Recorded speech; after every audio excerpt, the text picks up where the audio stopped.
बिस्मिल्लाहिर्रहमानिर्रहीम। अस्सलाम वालेकुम नाज़रीन, आप देख रहे हैं अनोखा अंदाज में। आपका होस्ट जमाल सिद्दीकी। उम्मीद करता हूँ आप खुश खुर्रम होंगे। नाज़रीन कराम, आज बहुत बड़ी तहलका खेज़ ख़बरों के साथ हाजिर हुए हैं, जिसमें बताते चलें कि राना सनाउल्लाह साहब अब क्या कर रहे हैं। पंजाब की हदूद में दाखिला उनका ममनू हो चुका है अनटिल अनलेस कि वो ज़मानत कबल गिरफ़्तारी का हसूल जब तक उनका मुमकिन नहीं हो पाता, उस वक्त तक तो ये पंजाब की हदूद में नहीं जा सकते। वफाक की हदूद में रहने के ऊपर उनका कोई मसला नहीं है। आज पुलिस की टीम जो है वो गई भी एंटी करप्शन की टीम, मगर वो खाली हाथ वापस आई।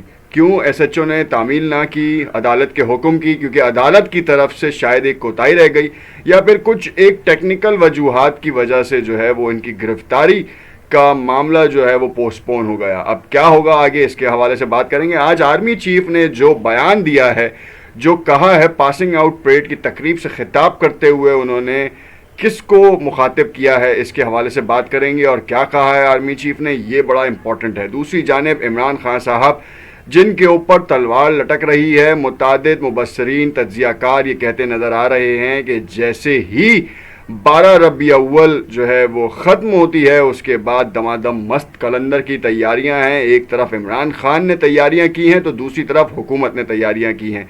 कुछ उड़ती ख़बरें जो हैं वो बहुत ज़्यादा ज़रूरी हैं, इनको तफसील से अपने इस व्लॉग का हिस्सा बनाएंगे और देखेंगे कि मामलात किस रुख पे जा रहे हैं।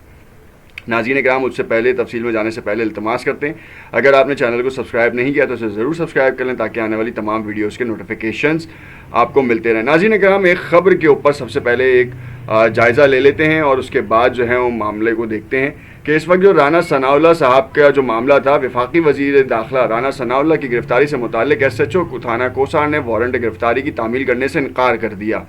अब ये मामला ऐसा है कि ये आसान बात नहीं है। SHO का कहना था कि अदालत से जारी वारंट पर फैसलाबाद का एड्रेस मौजूद है और राना सनाउल्लाह थाना कोसार की हदूद में रिहाइश पजीर भी नहीं है और ना ही इनका कोई दफ्तर थाना कोसार में है। इससे कबल रावलपिंडी की अदालत ने वफाकी वज़ीर को जो है नाकाबिल ज़मानत वारंट गिरफ़्तारी जारी की है, जबकि स्पेशल जुडिशल मजिस्ट्रेट रावलपिंडी ने राना सनाउल्लाह को गिरफ़्तार करके अदालत ने पेश करने का हुक्म दिया था। अब ये मामला गिरफ्तारी का पहुंचा क्यों, कौन सी दफ़ात शामिल थी, ये आपको मैं बताता चलूं कि सबसे पहले जो दफ़ा शामिल की गई है वो 420 की है, यानी कि धोखाधड़ी और बेईमानी के साथ जायदाद की तरसील। 467 कीमती सिक्योरिटी वसीयत वगैरह की जालसाजी। 468 दफ़ा जो है वो धोखाधड़ी के मकसद से जालसाजी के उसमें आता है। 471 की दफ़ा लगी है जो कि जाली दस्तावेज़ को हकीकी के तौर के ऊपर इस्तेमाल करना, और 109 उकसाने की सज़ा शामिल हैं। ये दफ़ात शामिल थी। तर्जुमान एंटी करप्शन ने राना सना के बिला ज़मानत वारंट गिरफ़्तारी जारी किए जाने की तस्दीक भी कर दी थी। अब मामला ये है कि इतनी दफ़ात के बाद जो है राना सनाउल्लाह का जो है वो गिरफ़्तार होना या ना होना एक मुअम्मा बन गया। मामला ये है कि थाना कोसार के SHO ने तो अपना जवाब पेश कर दिया। उसने बाकायदा ये कहा कि ये जो पुलिस पार्टी आई है, ना मैं इसकी एंट्री करूँगा ना मैं इसकी एग्ज़िट करूँगा, क्योंकि ये मेरी हदूद में नहीं आता और इस वक्त जो एड्रेस है वो फैसलाबाद का है, तो मैं यहाँ पे कुछ भी नहीं कर सकता। अब पंजाब की पूरी पुलिस जो है वो इसी शशोपंज में है कि उनको गिरफ़्तार कैसे किया जाए, क्योंकि अदालत का हुक्म है। अदालत के हुक्म को जो है वो चैलेंज नहीं किया जा सकता, ना रोका जा सकता है बग़ैर किसी वजह के, और वजह भी जो है ये अदालत बेहतर जानती है। मगर यहाँ पर आपको बताता चलूँ कि राना सनाउल्लाह ज़मानत कबल गिरफ़्तारी कराएंगे, क्योंकि एक दिन रह गया। आज ऐसा क्रूशल डे था कि सैटरडे और संडे। अब संडे जो है कल जो है वो 12 रबी अव्वल है। 12 रबी अव्वल को जो है वो आप सबको पता है कि आम तातील है, कोई मामला नहीं हो पाएगा, और इस मामले के ना होने की वजह से शायद राना सनाउल्लाह कोई ऐसा इक़दाम कर लें या उनके पास ये चीज़ें मिल जाएं कि उनको ज़मानत मिल जाए।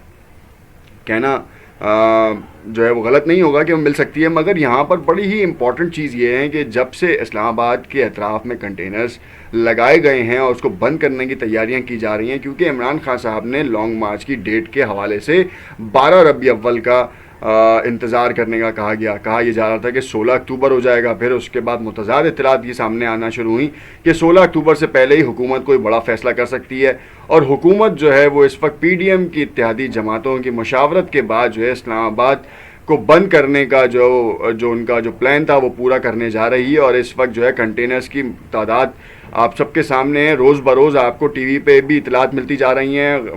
بہت سے یوٹیوبرز، فیس بک لائیورز جو ہیں وہ آپ کو ڈائریکٹلی باقاعدہ اسسٹ کر رہے ہیں ان چیزوں میں، کہ بتا رہے ہیں کہ کہاں کہاں کے ایریاز جو ہیں وہ بند کیے جا سکتے ہیں، لاک کیا جا سکتا ہے.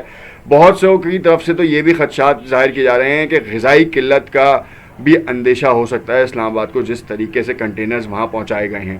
اب اگر وہاں پہ عمران خان صاحب لانگ مارچ کا اعلان کرتے ہیں اور وہاں پہ جیسے انہوں نے اپنی کابینہ کے ارکان کو جو ہے ہدایات جاری کیے ہیں کہ 6,000 لوگ لے کے آیا جائے، تو پھر کیا ہوگا؟ کیا اگر 3 لاکھ افراد اسلام آباد کو چوک کریں گے تو پھر اس کے بعد کیا معاملہ ہوگا؟ یہ آنے والا وقت بتائے گا. مگر اس سے قبل رانا ثناء اللہ نے بھی گرفتاری کا کام، اگر یہاں پہ تو معاملہ کچھ اور ہی ہو گیا، اور معاملہ جو ہے وہ رانا ثناء اللہ کی گرفتاری کے اوپر آ گیا، عمران خان مائنس والے فارمولے سے تو ہٹ گئی چیز. یہ بڑا معاملہ خراب تھا. اب میں یہاں پر آپ کو جو ہے نا وہ جو آرمی چیف کا معاملہ تھا وہ اس کے حوالے سے ایک چھوٹی سی اپڈیٹ دوں گا، کہ کیونکہ آج آرمی چیف نے کیا کہا. Army chief general Qamar Javed Bajwa نے کہا کہ امن کی خواہش کو ہماری کمزوری نہ سمجھا جائے. ہم ملک کے ایک ایک انچ کی حفاظت کے لیے ہر وقت تیار ہیں. پاکستان کی سرحدیں مضبوط ہاتھوں میں ہیں. کسی گروہ یا ملک کو سیاسی و معاشی عدم استحکام پیدا کرنے کی اجازت نہیں دیں گے. آرمی چیف نے باقاعدہ طور پر اس چیز کا اعلان کیا. میں ایک بار پھر آپ کے سامنے دہرا دوں کہ آرمی چیف نے کہا کہ کسی گروہ یا ملک کو سیاسی و معاشی عدم استحکام پیدا کرنے کی اجازت نہیں دیں گے. اب عمران خان صاحب نے امریکی سائفر سے لے کے انڈیا تک کی رداد بھی بیان کر دی. اب آرمی چیف نے باقاعدہ طور پر یہ بات کہہ دی ہے کہ کسی بھی ملک یا گروہ یا ملک، چاہے وہ اندرونی ہو یا بیرونی سازشوں کا حصہ ہو، ہم عدم استحکام کو ختم کرنے نہیں دیں گے. مطلب جو عدم استحکام ہے اس کا جو مرحلہ ہے اس کو جو ہے وہ ہٹنے نہیں دیں گے.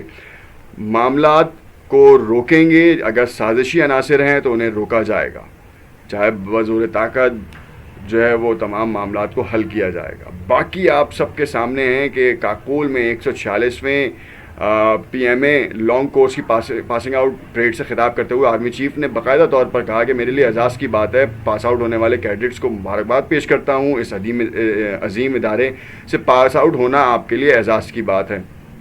اسی طریقے سے کیڈٹس کو مخاطب کرتے ہوئے انہوں نے کہا کہ آپ کو فخر ہونا چاہیے کہ آپ ایک عظیم بہادر فوج کا حصہ بننے جا رہے ہیں. اس فوج نے پاکستان کو دہشت گردی سے نجات دلانے کے لیے بہت ساری قربانیاں دی. 42 سال پہلے میں نے بھی اس ادارے سے ٹریننگ حاصل کی تھی. تب میں نے یہ کبھی نہیں سوچا تھا کہ میں اس عظیم فوج کو کمانڈ کروں گا. تو یہ انہوں نے ایک ہوپ دی ہے تمام کیڈٹس کو. فوج کا سیاسی کردار کے حوالے سے آرمی چیف نے پہلے ہی امریکہ میں بیان دیا. انہوں نے کہا کہ فوج سیاست میں انوالو نہیں ہوتی، سیاست سے دور رہنا چاہتی ہے، دور ہے، اور اس کا باقاعدہ طور پر عملی مظاہرہ بھی کیا. اب اس وقت جو ایک طرف یہ معاملہ اور ایک طرف یہ جو کہانی چل رہی ہے کہ سیاست میں الگ الگ طرح کی چیزیں آتی جا رہی ہیں، چاہے عمران خان صاحب کبھی اشاروں میں کہتے ہیں کہ مجھے ان کی سپورٹ چاہیے، تو دوسری جانب اس وقت کی موجودہ حکومت کے نمائندگان یہ کہتے ہیں کہ یہ تو لاڈلا ہے، یہ تو لاڈلوں والے کام کرتا ہے، اور لاڈلوں کو بھی، جن کا لاڈلا ہے ان کو سوچنا چاہیے. اور ان کو سوچنا کیوں چاہیے؟ کیونکہ جس طریقے کا خرابہ عمران خان نے کیا ہے وہ کوئی نہیں کر سکا. آج سے قبل اتنی مہنگائی نہیں تھی، جبکہ 6 ماہ آپ نے دیکھ لیا کہ اس حکومت کے آتے ہی کیا تعلقات ہوئے، کیا معاملات ہوئے. یہ کسی سے ڈھکے چھپے تو ہیں نہیں. معاملہ کیا ہے، کیسے حل ہوگا، کس طریقے سے ہوگا، یہ آنے والا وقت بتائے گا. مگر اب سے 6 گھنٹے بعد ایک بڑی خبر آنے والی ہے. ساتھ رہیے گا، ہم آپ کو اس کے بارے میں بھی اپڈیٹ کریں گے. دیکھتے رہیے گا انوکھا انداز.